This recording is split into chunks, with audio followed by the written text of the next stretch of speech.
For those of you that missed it, Punxsutawney Phil did say that spring is right around the corner, which is perfect timing because the Phillies spring training starts next week with pitchers and catchers. Although they've been pretty quiet this offseason, there is some moves that they could make. We'll be getting into that, plus the Flyers and Sixers here on this episode of Sports Talk Philadelphia.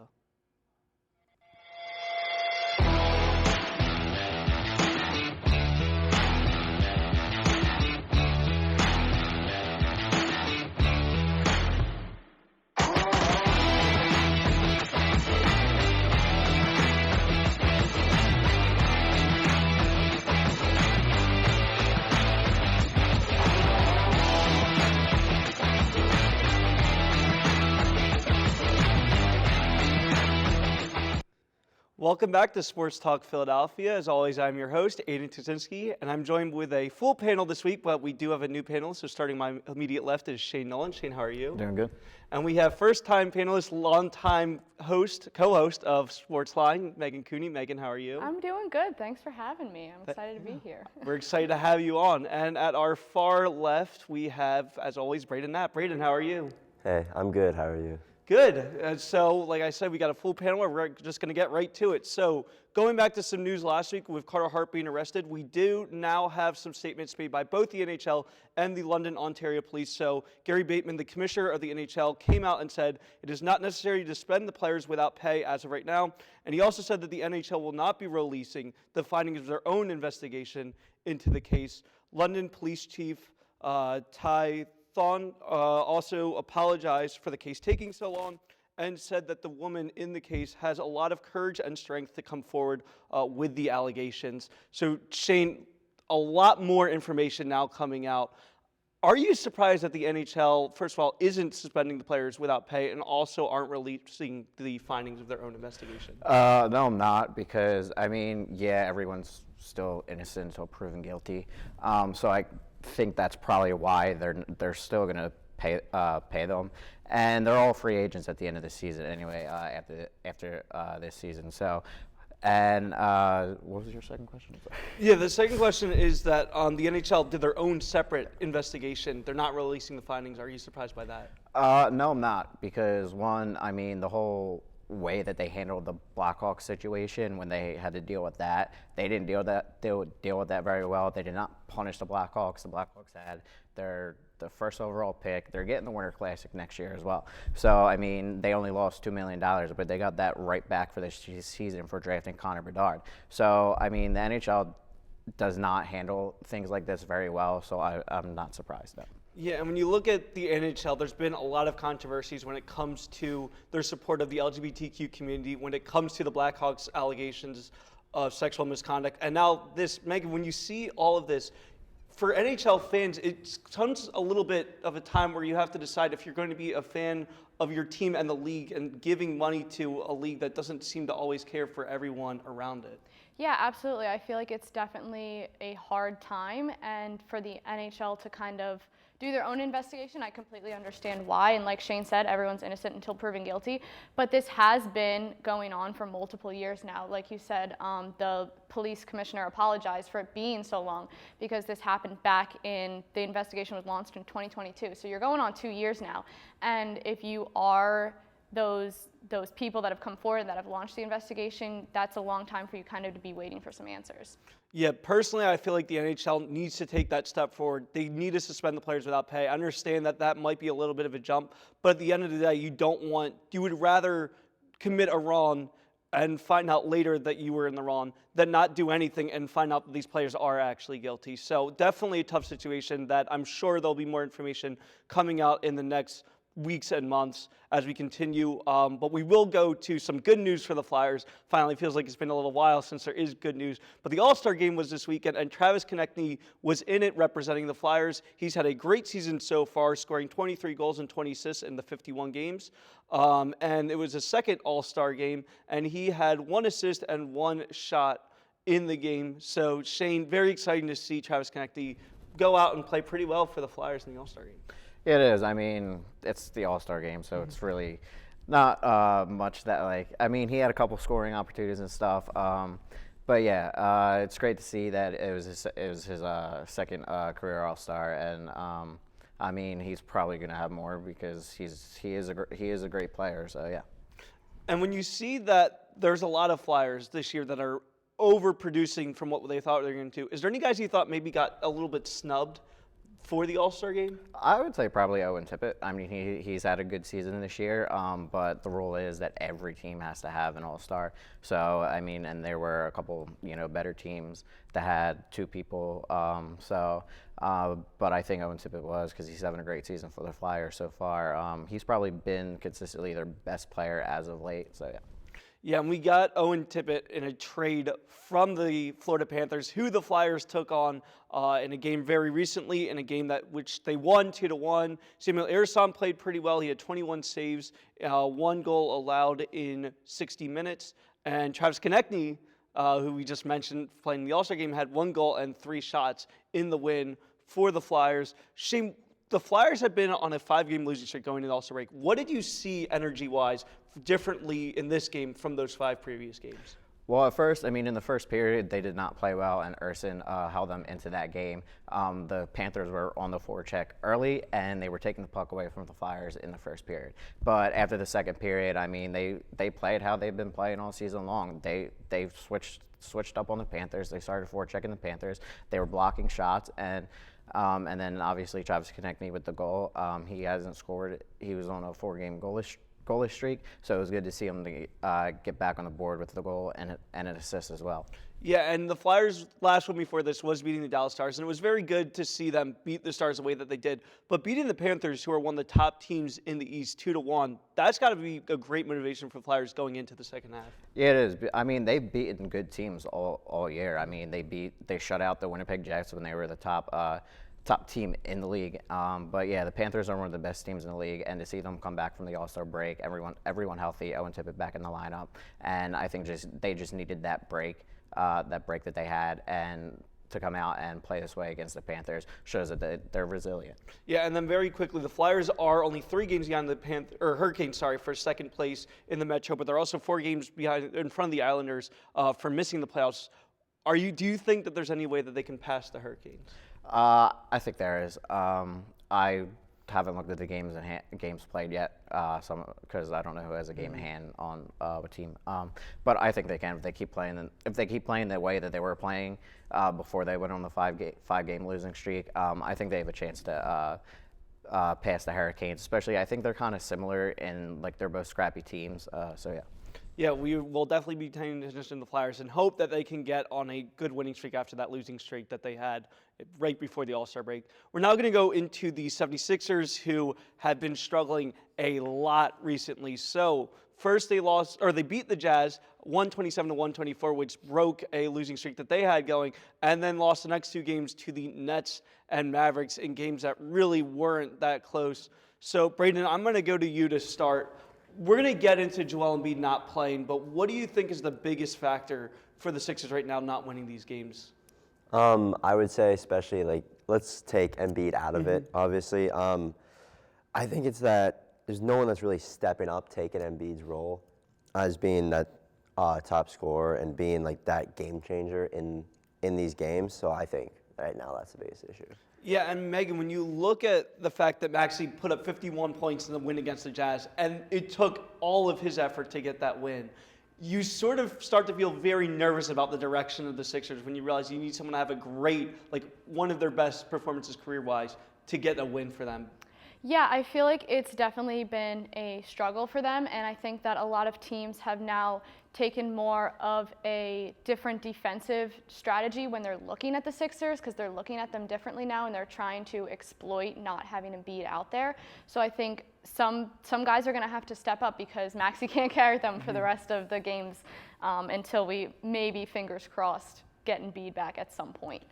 Yeah, and I mean, Megan put it perfectly. Maxey had to carry the team on his back to get that win, and Joel Embiid is out with a torn meniscus, which is an injury that he's had multiple times throughout his career. It's unfortunate to see it pop up again for him. So this happened in the game against the Warriors. He is going to be reevaluated in 4 weeks after he got the procedure, and his usage rate of 38.6% was the highest in the NBA at the time of the injury.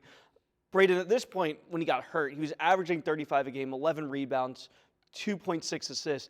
he was the MVP. So for the Sixers to lose him for any amount of time, let alone 4 weeks at least, is not a good feeling for Sixers fans. No, it's a horrible feeling. I know I have a very bad feeling about all this because he was the MVP of the league with him now being injured and out.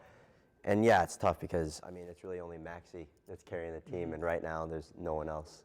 Yeah, and unfortunately, even with the trade deadline coming up, the Sixers don't really have a lot of options. There's not a lot of centers on the trading block. And when you look at Paul Reed's only averaged 3.6 points per game, filling in for Embiid as the starter. So, Megan, the Sixers don't have a lot of depth at center. They don't have a lot of options in the trade block. What can they do to figure out a way to get wins, missing their best player at a very key position? That's a great question, Aiden. I would definitely say just maybe trying to find how they are as a team without Embiid, because like Braden was saying, like he was there, he was a dead shot for MVP, and you surround, when you have a team like that, and a player like that, you surround the energy around that player. And when they're gone, and you find a team that's struggling and has no clue what to do. So I think trying to find their energy and how they work and flow as a team without Embiid is extremely important. And like we were saying, Maxey can't carry them forever. Like even like Harris, I know is kind of trying his best, but like you can't have the whole team riding on two people's backs.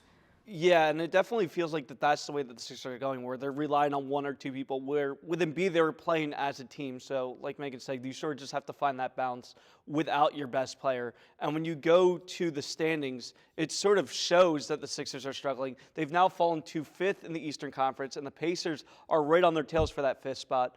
The Knicks are still playing unbelievably well. The Cavs have passed the Bucks, and the Celtics are still the best team in the East by a wide margin. So, Braden, when you look at this, it's not a good feeling for Sixers fans that you're now falling close to that 6th spot and almost into the draft lottery if a team like the Heat can start to heat up a little bit. Yeah, it's very scary because especially the Pacers, I mean, as we're going, we're probably going to fall behind them. It's horrible. But without Embiid for these 4 weeks, and if no one steps up, I mean, we could drop, like you said, I mean, we could drop all the way to the lottery, which would be horrible. But yeah, it is not looking good right now, unfortunately. Yeah, I mean, the Sixers still have a couple games left against the Knicks. You've got a couple games left against the Celtics. They need to find a way to get wins against those teams. But, Megan, they can't even beat teams that are mediocre or should be below them. So when you look at it that way, there's not a lot of confidence for most people to believe that they could beat the best teams in the Eastern Conference right now. Yeah, I feel like what you talked about the Knicks, and I feel like we also have to maybe keep an eye on the Cavs because they both have exemplary defenses, and I feel like if you're looking at us now and you can find our weak spot, they could easily both have major playoff runs, and like you said, if we drop all the way down, I don't know, it's not looking good for us. Yeah, the only good news recently in the Eastern Conference is that former Sixers coach Doc Rivers is 1-4 or 0-4 in his first couple of games coaching the Milwaukee Bucks. So, Braden, the biggest reason why they brought in Doc Rivers to be the coach was to fix the defense. Well, that hasn't happened. So, for Sixers fans, yes, they're slipping, but at least there's another team that was seen as one of the best teams in the East that's also slipping at the moment. Yes, that is good to see. Unfortunately, though, the Bucks are still ahead of us by 3 games. That could still change, but it's something to be happy about being a Sixers fan. Yeah, good to see. Not necessarily that I'm rooting against Doc Rivers, but he definitely has that a little bit of arrogance to him where he thinks that he's one of the best coaches in the NBA. And although he has a very long-term resume, the one championship for all the great teams that he has, definitely something that a lot of teams, I think, should hold against him. They don't necessarily do. I'm sure he'll be rehired if the Bucks don't hire him back this offseason, but we will see all of that. Getting back to the Sixers, however, they do have an upcoming schedule that is a little bit favorable for some of the games. So starting out, they have a game versus the Warriors, then they have a game versus the Hawks, then they have a game at the Wizards, who are just an awful basketball team, and then you've got the Cavs. So, Megan, the schedule itself isn't great. It is nice that they're playing the Wizards, though, in that one game. Yeah, I feel like that maybe will be a confidence boost for us. If anything, I feel like that'll maybe give us a step up. I'm also kind of excited to see how they do against the Warriors tonight. The last time they played the Warriors was the game where Embiid got injured, so I kind of want to see how they match up against them now. I know they lost against the Warriors, but I'm excited to see how they match up now without Embiid.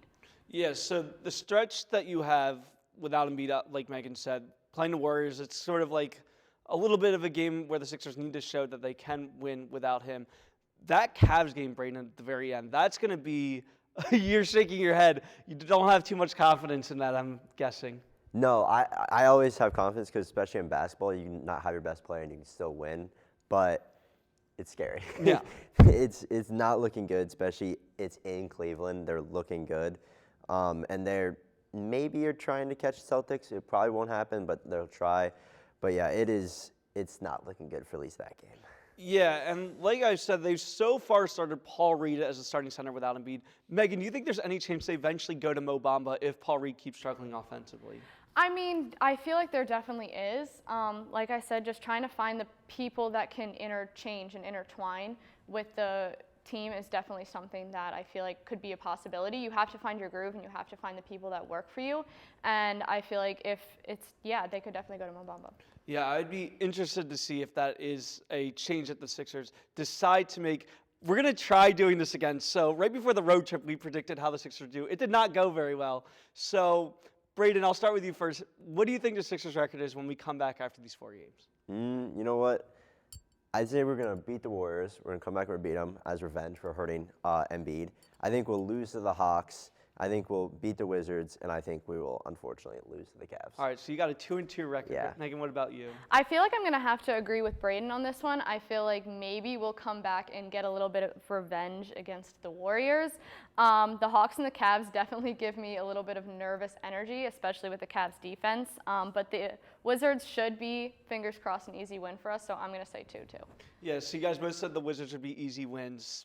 I feel like that's setting us up for disappointment, but we shall see when we come back next week. We're now going to go to the Phillies. So we mentioned in a couple of Fast Five segments weeks ago that Aaron Nola did get re-signed. That's been the Phillies' only move so far. However, they have been linked to two top players in baseball. So they're linked to pitcher Jordan Montgomery, who pitched pretty well last year for the Cardinals and Rangers, 10-11 with a 3.20 ERA. And then they're also linked to Cody Bellinger, who had a great bounce-back year last year, batting .307 with 26 home runs and 97 RBIs. And they did just trade for Michael Rucker from the Cubs. They traded cash considerations for that. So, Shane, it's been a pretty quiet offseason, but if they could land one or two of those guys mentioned, that would be a really good feeling for Phillies fans.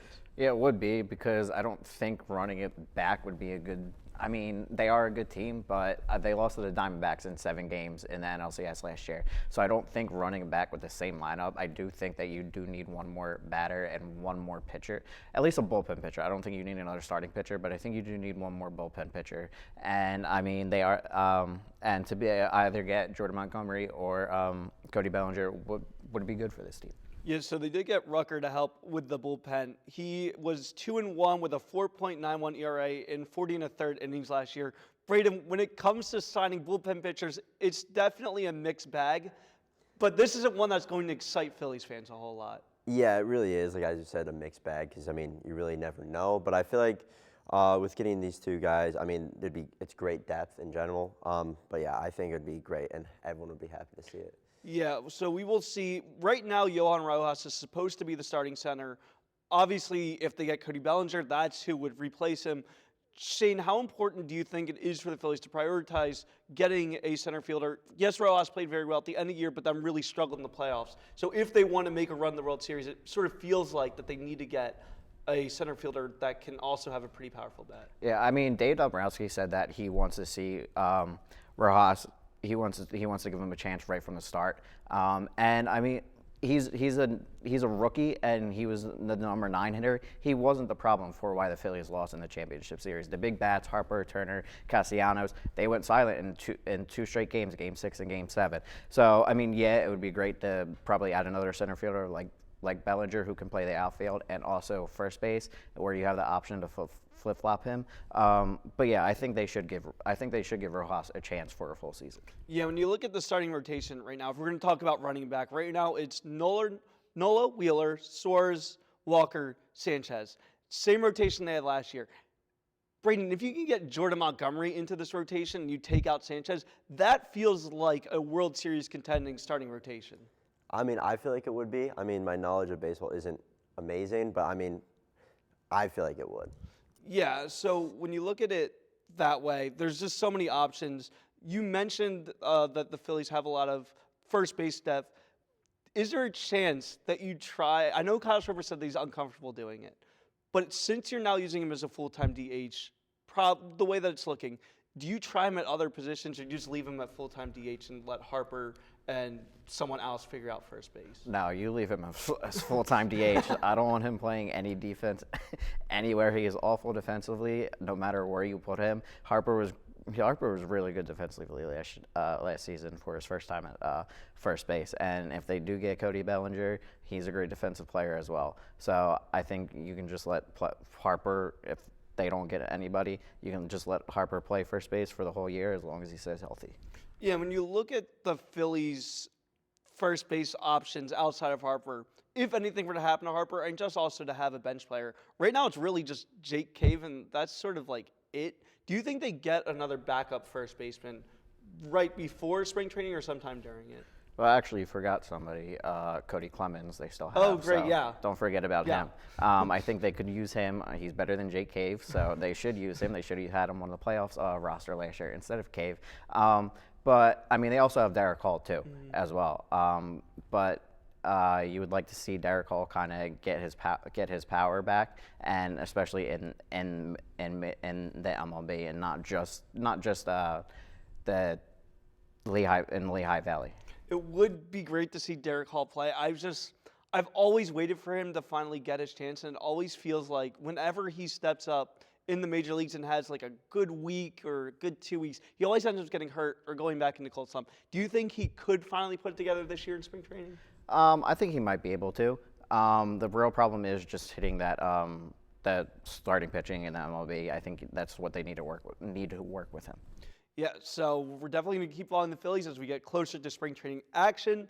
We're now going to go to Fast Five, and without Joel Embiid, the MVP race for the NBA is now pretty much wide open. Braden, who do you have right now as your MVP frontrunner? As of right now, without Embiid, unfortunately, I would probably have Jokic up there, which is, the obvious answer. But to be fair, I'd like to bring up two other names. You have Shai Gilgeous-Alexander from Oklahoma, who's had a fantastic season, averaging over 31 points. And then you have Giannis, who's another obvious guy. But I really think it'll probably be Jokic. It's kind of obvious, but he just seems like he's the guy to take over that. Yeah, sometimes the obvious choice is the right choice, and it does feel like that Jokic is playing at an elite level. Braden, would be pretty crazy to see 3 of the last 4 MVPs go between 2 guys, and 3 of them go to Jokic. I know, it would actually be really crazy, but especially if the Nuggets don't win their championship for any of those seasons, but the time they did win the championship, he wasn't MVP. That'd just be kind of crazy, but yeah. Well, that's just sometimes how it works. So we will see if the Nuggets do make another run and if Jokic can win MVP. Shane, we're now going to go to you for the NHL MVP frontrunner at this point in the season. Yeah, you could either go with Austin Matthews, Connor McDavid, Nikita Kucherov, but I'm going with Nathan McKinnon. The Avalanche did not get off to a hot start to start the season, but he was one of their best players while they weren't playing very well. He has 32 goals, 53 assists, and 85 points in 51 games played. And he's one of the best players in the league. So to me, for frontrunner MVP, it's Nathan McKinnon. Yeah, obviously our MVP is Travis Konechny. But it doesn't seem like that he has the best chance of winning. So any one of those guys really has a good shot. Yeah, they do. Like the same situation with Connor McDavid. Oilers didn't get off to a hot start, but he didn't get off to a hot start to start the season as well. So that's why to me, I'm going with Nathan McKinnon over Connor McDavid. Yeah, both the Avalanche and Oilers got off to slow starts, so it's good to see both of them playing well for their respective fan bases. The Eagles announced that they're going to be opening the season on Friday night in September in Brazil. Megan, what are your thoughts on this? I'm actually very excited about this. So it is the first Friday night NFL game being played since 1970. So first of all, just putting that out there is extremely exciting. And also the first game of the season just being in Brazil, it's one of 5 other regular season games that are going to be played internationally this season. There's going to be a couple in London, a couple in Munich. And so I feel like it's really good for the NFL. They want to spread that awareness. They want to take that international market. And I feel like this is the perfect way to do it. For the Eagles to be chosen, I know a bunch of the coordinator and all the coaching staff said it's such an honor for them to be chosen. So I'm really excited for it. Yeah, it is also important to note that the Eagles had a 9 home games this coming season. So one of those home games is now just that extra game in Brazil. So you still have 8 home games, 8 away. So yeah, I agree, Megan. I'm very excited to see them playing in Brazil and all of these games being played abroad. So I'm now going to go back to Braden. We're obviously going to be seeing the Super Bowl, the best teams playing in football. But who do you think was the worst franchise in football this season? I think this is a very obvious answer, is the Carolina Panthers. I mean, you're going 2-15, only 2 wins. You have one of the worst O-lines in the league. Now you have a new coach. We'll see how that goes with them next season. But they have no help for Bryce Young. And in the draft, they don't have their pick, which should have been the first overall pick, but nope, traded that away. Last year's draft, defense is still really bad. I mean, your best player, you have Brian Burns off the edge, but it seems like he's going to be traded and probably will be traded for something. And yeah, Panthers are definitely one of the worst teams, if not the worst team. Yeah, it was sort of a toss-up at certain points this year. The Giants looked pretty bad, but they won a couple of games down the stretch. The Bears looked bad, but they finally got it together with Justin Fields, who please do not trade him. So we will see what happens with all those teams. But now, like I said, we're going to see the Super Bowl this week. I love the Super Bowl, as most people do. But I'm just really excited for this one because it's a rematch of the one that we saw 4 years ago with a brand new quarterback for San Francisco in Brock Purdy, who I am very excited to see step up and show everyone the quarterback that he can be. There's a lot of people that really think that he is more of just a system guy, that anyone could succeed in Kyle Shanahan's system, which if that were the case, Jimmy Garoppolo would still be the quarterback at this point, and he clearly is not. I'm just also excited to see how the Chiefs perform. They've had a lot of guys that have stepped up this year. Rashee Rice has been awesome for Kansas City, a wide receiver that really was low on their depth chart coming into the season. I'm also interested to see if Kadarius Toney plays at all. He didn't play at all last week in the AFC Championship. He's been sort of loud in saying that he could be the best wide receiver in the league if he was given the ball, which when he was given the ball, he basically dropped it every time or fumbled it. So that's really not the case. But he's still an important wide receiver, so I'm interested to see if the Kansas City Chiefs use him as all in the Super Bowl. That wraps up this episode of Sports Talk Philadelphia. Thank you so much for watching. As always, check us out on social media at Sports Talk LTV on Twitter and Instagram. We will be following up the Super Bowl in next week's episode, plus, like I said, following the Phillies in spring training, and also all the other teams in Philadelphia. Thanks for watching, and make sure to tune us in next week.